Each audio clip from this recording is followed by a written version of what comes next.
As expected in the F1 season, Max Verstappen is pulling away with it. He has secured all 8 poles so far in the first 8 races. He has managed to get 6 wins, finished second once, and obviously in Australia had a DNF, so obviously he can't control that one. But his consistency is scary, and when it comes to pulling out poles, it's a freakish level that he's hit as well. Even more so, you say, than Lewis, but there's a few things that are changing. Obviously, if you've seen recent weeks, and I know he's still finishing second, but obviously in China, Lando Norris has managed to finish second. Then they get a big upgrade and then they win in Miami. But there's a few things on that one, whether it's the safety car you want to talk about, Max going over the bollard with some slight damage, but the pace that the McLaren were showing all weekend was great. And then they converted that when they were first in the safety car, they pulled away, and I think they finished by about 8 seconds ahead of Red Bull, and he was out there for his first win. Obviously then in Imola, what's just happened, we're heading into Monaco now. With Imola, he obviously was pulling away, Max is off in the distance, off he goes, a few seconds ahead, quite comfortable. All of a sudden, Lando,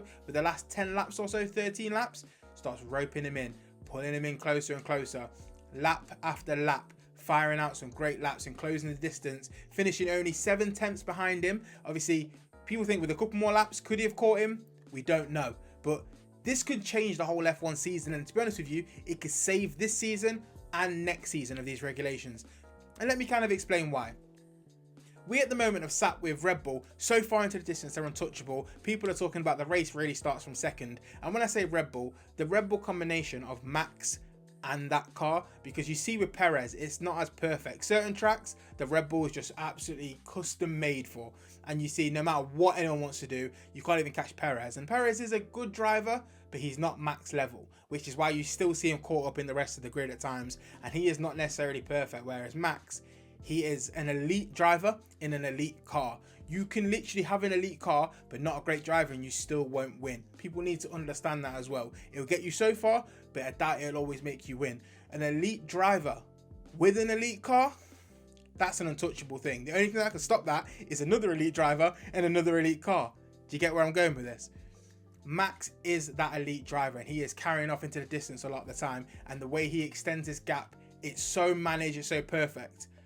But the Red Bull isn't necessarily perfect, as you see when it comes to he's not able to manage that gap, and he's not able to be 6-7 seconds ahead and coasting. When he's not able to have that moment, he has to manage his tyres like everybody else. That Red Bull seems pretty normal. You see it anytime he's stuck in traffic, you see it anytime when it comes to he isn't first, or at Miami you saw it instantly. It was a bit more uncomfortable when he wasn't allowed to coast towards the end in Imola. Wasn't as easy for him then either. And that is what you see with Perez as well. So the whole elite driver and elite car, it does still have its barriers as well, because you can't be perfect all the time. And you're seeing now, is this car as elite as we always expected, or is it great to get into the front, but it can't necessarily maintain it under pressure? That is the difference. Max is holding on to that. Max, first of all, got pole in Imola through just pure brilliance, if I'm going to be honest with you. It was just talent that got him there. I'm not a Max fan, I am a Lewis fan. I have to admit, it hurts and breaks my heart, but I'll get onto Mercedes in a second. But Max is out there and he's gone, and once he's in that groove, there's just almost a inevitability about him, and he'll pull it out when it matters most. And that is what a great champion is, and he is a great champion. Whether you're a Lewis fan, you don't want to accept it or not, he is. But Lando is now closing that gap. He had his first win, and you saw the difference. He finishes second in China. It's like, yeah, it's good to get a second. He wins in Miami. And now when he finishes second again, there was a little bit more, it kind of hurts a lot more this time. He said something along the lines of that, and that's the difference in mentality. He's tasted a win and now he wants more. He is hungry and he's a great driver. Honestly, Lando, he's almost like the people's favourite. You can support anybody. I don't know about Max fans because you can be quite laser focused. I'm a Lewis fan. I know a lot of people who support like Leclerc, Sainz, whatever. You still have a weird spot for Lando. No one seems to hate Lando. I'm still yet to come across an F1 fan who does hate Lando. I'm sure somebody will love to comment down below, oh, I hate Lando, but the majority of us don't. Lando is somebody that is so universally loved. And there's also a respect to his driving level. He's had patience, he's had time, and now he feels like it's go time, and McLaren look like they're giving him that car. Obviously, McLaren have done some more upgrades, and they're now gradually building this car with upgrades coming across the next few weekends, and you don't know where anything else is going to come from. Are they going to squeeze more out of it? We don't know. But they seem to have the best understanding on their upgrades so far, and they did this last year. If you remember the start of last year, they weren't great, and they got better and better and better. They have a very good understanding of working out where they need to improve on, and I think that's happening earlier than ever. So can we mount a challenge for the title? Can we have one? I say we.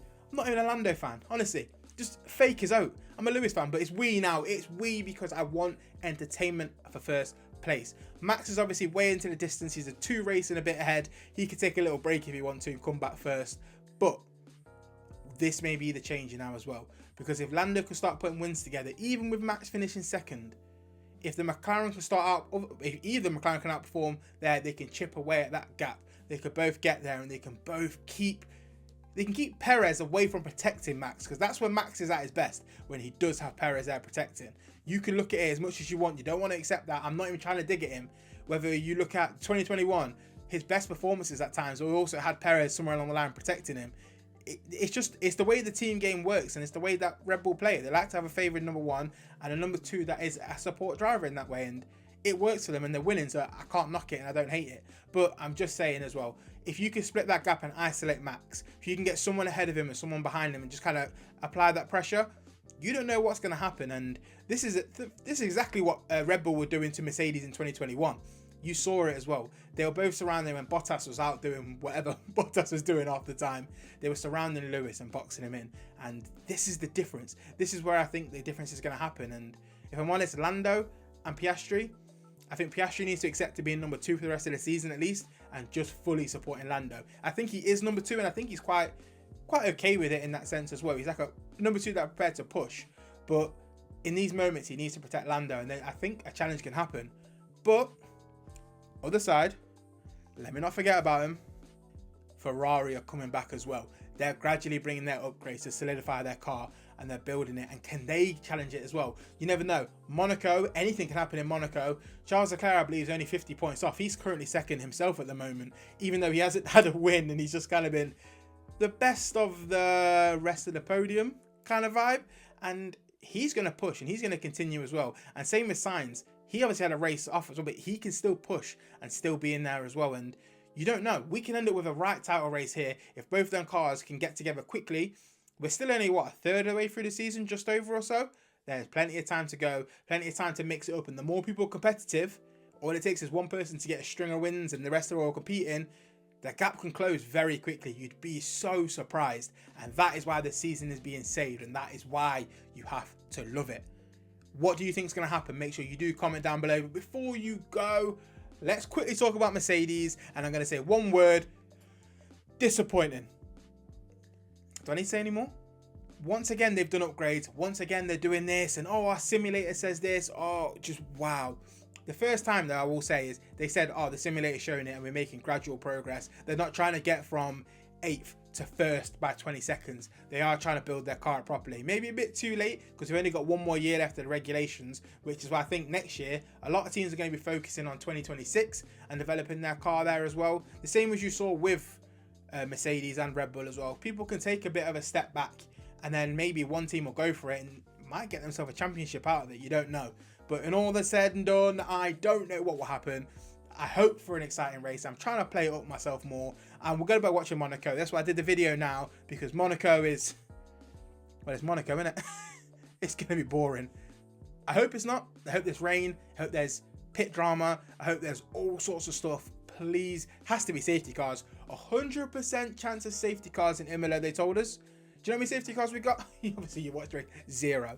Absolutely ridiculous. So make sure you comment down below what you think is going to happen. Make sure F1 gods give us some drama, give us something for the race. That is all said, and the last thing I'm going to say before you do go is obviously check out the links in the bio. All my socials are there, but also I want to build an F1 community. I want to build one where we can do videos with you. I can bring people on here. I want to do one video a week of like a review / podcast style thing, 30-40 minutes where we can have some fun. We can talk about topics. I want your opinions, what you think should be discussed in there. Everyone can have a discussion. We can play the F1 game, and people are out there as well, happy to do that with everybody.